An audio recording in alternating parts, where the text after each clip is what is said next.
میرے عزیز دوستوں، ساتھیوں، بزرگوں، بھائیوں، محنت کش عوام، مزدوروں، کسانوں، میرے نوجوان دوستوں، میں آپ سب کا شکریہ ادا کرنے چاہتا ہوں۔ میں آپ سب کا ممنون ہوں۔ آپ نے بڑی تکلیف اٹھائی ہے اور مجھے معلوم ہے کہ صبح سے لے کر آپ نے انتھک کوشش کے ساتھ یہاں جلسے گاہ میں میرا انتظار کیا ہے۔ میں بڑے عرصے کے بعد، کم از کم 1 سال کے بعد راولپنڈی میں تقریر کر رہا ہوں۔ یہ میری پہلی تقریر نہیں ہے راولپنڈی میں۔ آپ اچھی طرح سے جانتے ہیں کہ جب سے میں نے یہاں سیاست میں اپنی کوشش کی ہے اور دخل دیا ہے، جب سے میں سیاست میں آیا ہوں، اس وقت سے لے کر میں نے ہمیشہ یہی کوشش کی ہے کہ میں عوام کے ساتھ اور خاص کر کے یہاں راولپنڈی کے بھائیوں کے ساتھ میں اپنا رابطہ رکھوں اور قائم کروں اس کو۔ اور اس ضمن میں نے بڑی تقریریں کی ہیں یہاں۔ میں نے کم از کم 1 تقریر کی تھی جب میں وزیر خارجہ تھا، لیکن اس کے بعد بھی میں نے یہاں انتخاب کے وقت میں، انتخاب سے پہلے، ایوب خان کے دور میں، یحییٰ خان کے دور میں، جب بھی کوئی خاص مطالبہ تھا، خاص بحران تھا، اس وقت میں نے کبھی راولپنڈی کو باہر نہیں رکھا تھا۔ ہمیشہ میں نے راولپنڈی میں تقریریں کی اور آج بھی میں بڑی فخر سے، بڑی خوشی سے آپ کے سامنے آیا ہوں، آپ سے ملاقات کرنے آیا ہوں، آپ سے ملنا آیا ہوں اور اس رابطے کو قائم رکھنے آیا ہوں۔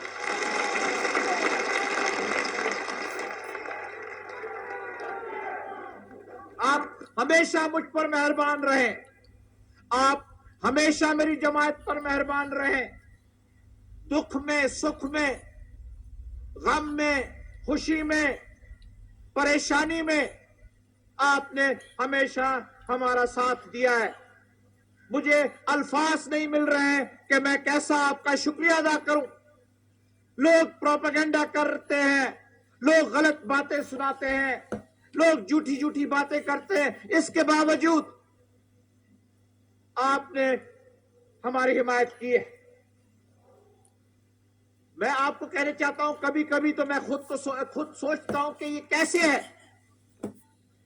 کیونکہ پروپیگنڈا تو ہو سکتا ہے، سیاست میں جھوٹی باتیں، پروپیگنڈا کی باتیں حزب اختلاف کرتی ہے، لیکن ایک خاص جو دنیا کی بات ہے، جو دنیا سے ایک طوفان گزر رہا ہے اور اس طوفان نے یہاں بھی پاکستان میں بھی اپنا اثر بتایا، وہ ہے مہنگائی کا۔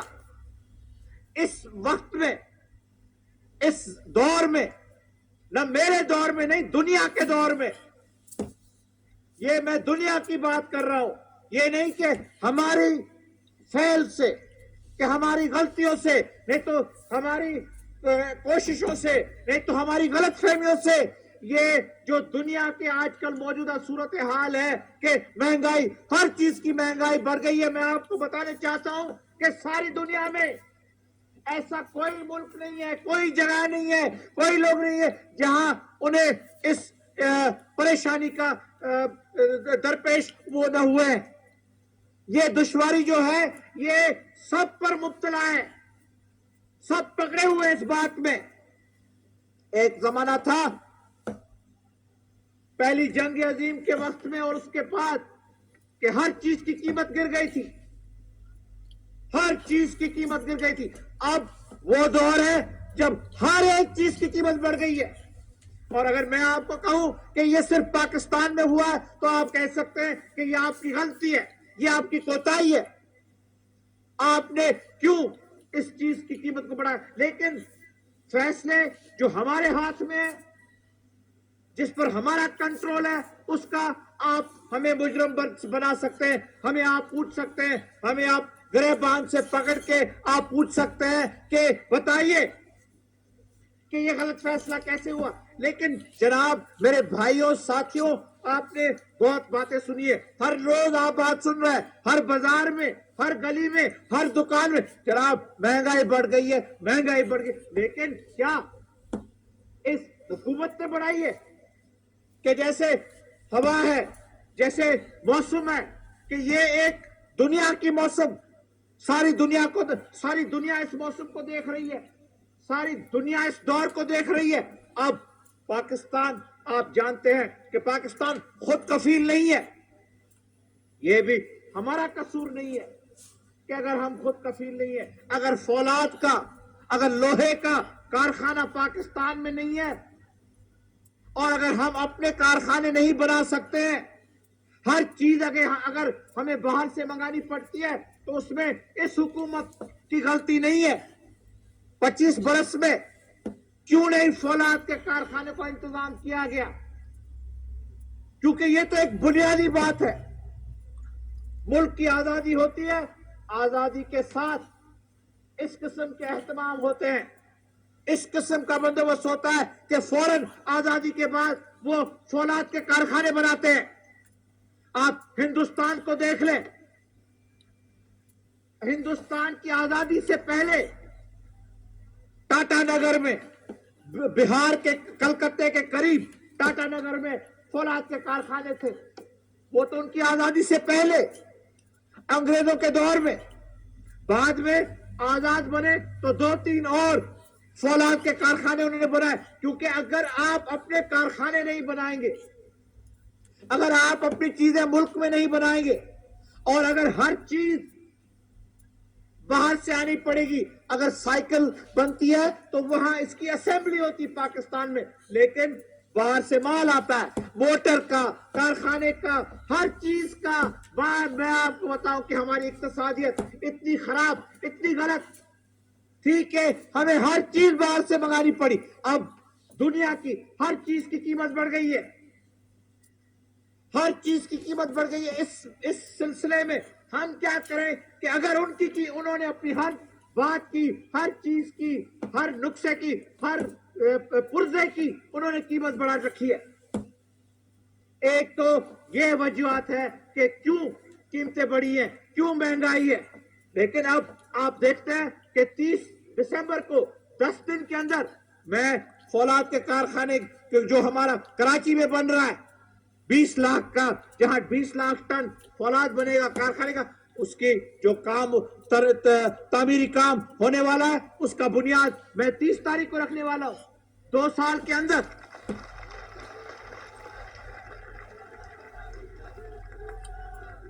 پھر ہم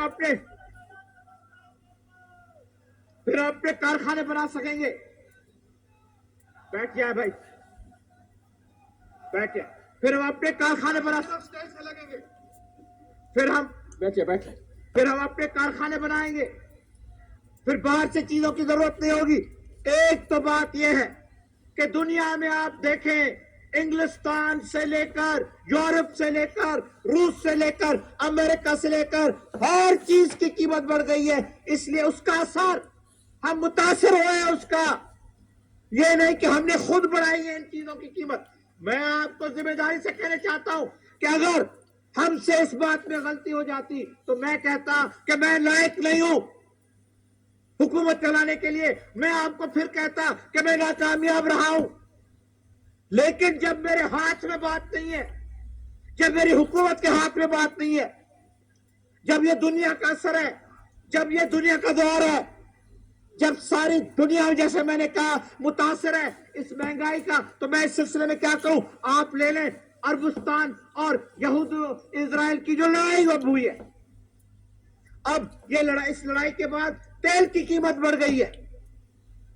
تیل کی قیمت پاکستان نے نہیں بڑھائی ہے، یہ عربوں کا فیصلہ ہے.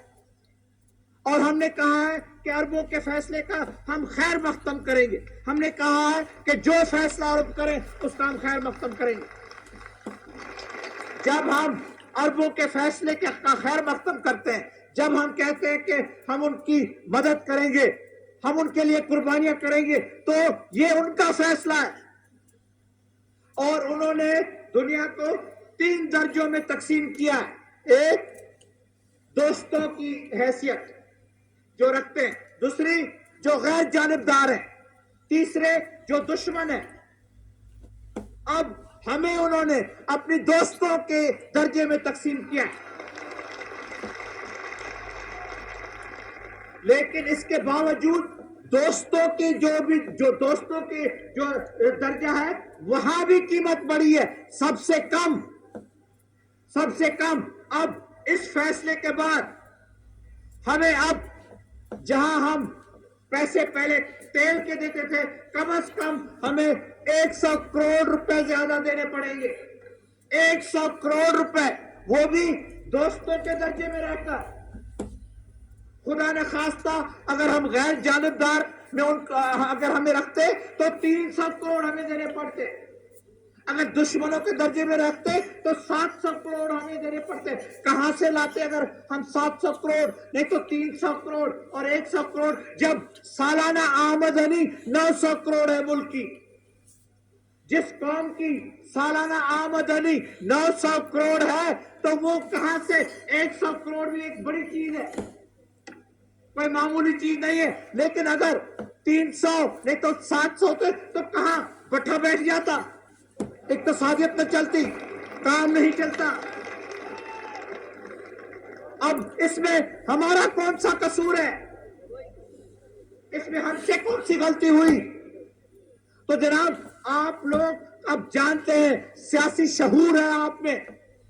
یہ نہیں کہ آپ سمجھتے نہیں، یہ نہیں کہ آپ دنیا کو نہیں جانتے، آپ نے دنیا کو دیکھا نہیں ہوگا، لیکن جو کچھ دنیا میں ہو رہا ہے اس کو آپ اچھی طرح سے جانتے ہیں۔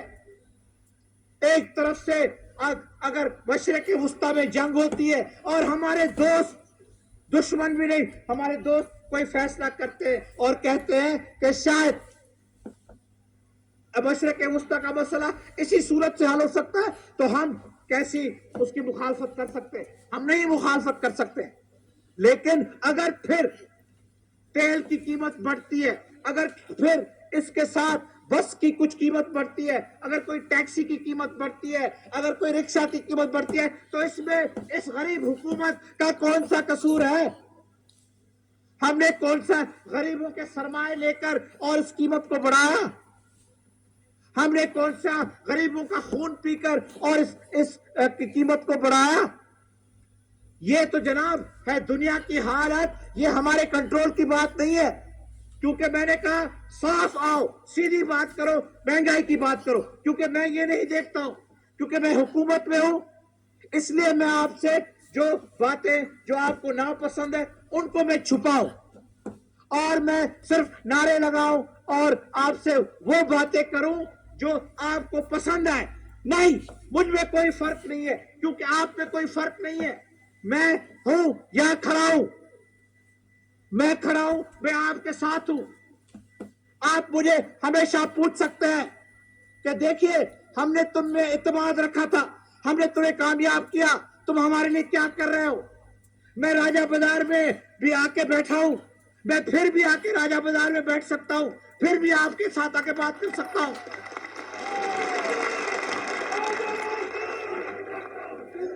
کیونکہ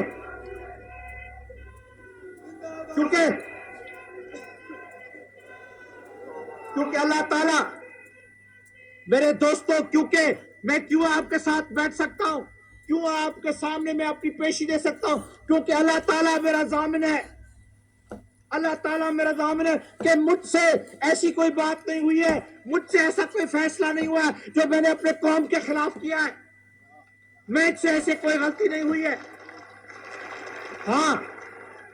ہاں مشکلاتیں بڑی ہیں، دشواریاں بڑی ہیں، آپ مجھے کہہ سکتے ہیں کہ جناب ہمیں یہ تکلیف ہے، ہمیں چینی نہیں مل رہی ہے، ہمیں گھی نہیں مل رہا ہے، لیکن اگر میں کہوں کہ میں اور میری حکومت، نہیں تو ہم نے یہ بلیک مارکیٹنگ کی ہے، نہیں تو ہم نے باہر مال بھیجا ہے، تو پھر میں آپ کے ساتھ راجہ بازار میں آ کے نہیں بیٹھوں گا، میں آپ کو آ کے کہوں گا کہ جناب ہاں یہ بات صحیح ہے، یہ بات درست ہے، آپ کی تکلیف بڑی ہے، ملک کی تکلیف بڑی ہے، لیکن آپ کم از کم دیکھ تو لیں کہ وجوہات کیا ہے۔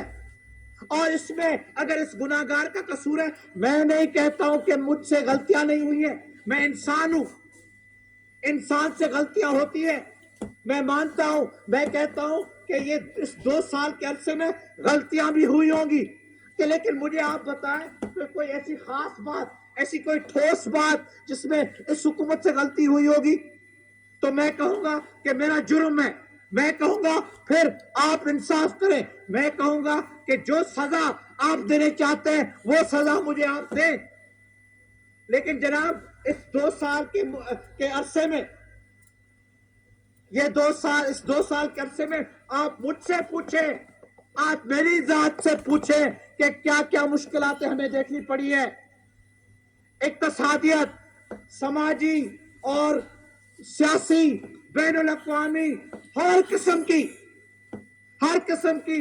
اب کہتے تھے کہ جناب آپ نے الیکشن کے پہلے آپ نے کہا کہ ہم یہ منشور کہتا ہے وہ ہم کریں گے، ایسے کریں، تو منشور کو تو بھی آپ دیکھیں، کہاں منشور کے خلاف گئے ہیں، کیا ہم نے نظام میں تبدیلی لائی ہے کہ نہیں لائی ہے، کیا ہم نے سرمایہ داروں کو کنٹرول میں رکھا ہے کہ نہیں رکھا ہے، وہ زمانہ تھا جب زمیندار اپنے مظاہروں کے ساتھ کیا سلوک تھا ان کا، کیا کیا نہیں کرتے تھے، اب اگر زمیندار بیج نہیں دے رہا ہے جو پہلے کسانوں کو مظاہروں کو دینا تھا، اب اگر وہ بیج نہیں دیتا ہے تو ہم ان کو جیلوں میں بھیجتے ہیں، ان پر ہم ایکشن